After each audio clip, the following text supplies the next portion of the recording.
छोरी छुमा तराई को छोरी तराई को छोरी छुमा तराई को छोरी तराई को छोरी छुमा तराई को छोरी अंशु रिकॉर्डिंग स्टूडियो हरनैया बारा नेपाल। तराई को छोरी छुमा तराई को छोरी तराई को छोरी छुमा तराई को छोरी तराई को छोरी छुमा तराई को छोरी तराई को छोरी छुमा तराई को छोरी अली छु सावर अली छु गोरी अली छु सावर अली छु गोरी मलाई नबुझ्नु कली तराई को छोरी छुमा तराई को छोरी तराई को छोरी छुमा तराई को छोरी तराई को छोरी छुमा तराई को छोरी तराई को छोरी छुमा तराई को छोरी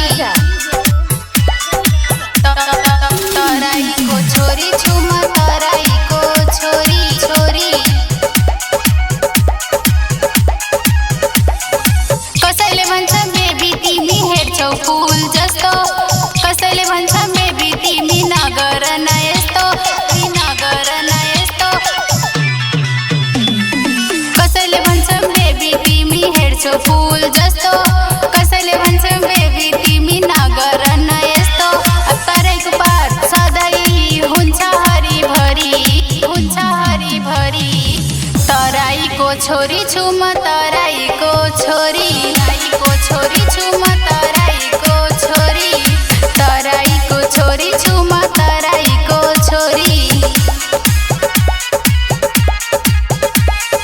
तराईको छोरी छुमा तराईको छोरी तराईको छोरी छुमा तराईको छोरी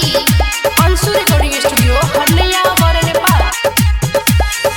बारा जिल्लामा बसेपछि खोल्छु म खाता तिमीहरूले लेखेर देने आफ्नो एड्रेस पता तिमीहरूले लेखेर देने आफ्नो एड्रेस पता बारा जिल्लामा बसेपछि खोल्छु म खाता तिमीहरूले लेखेर दिने आफ्नो एड्रेस पता रमेश विभालाई नदिने छोरी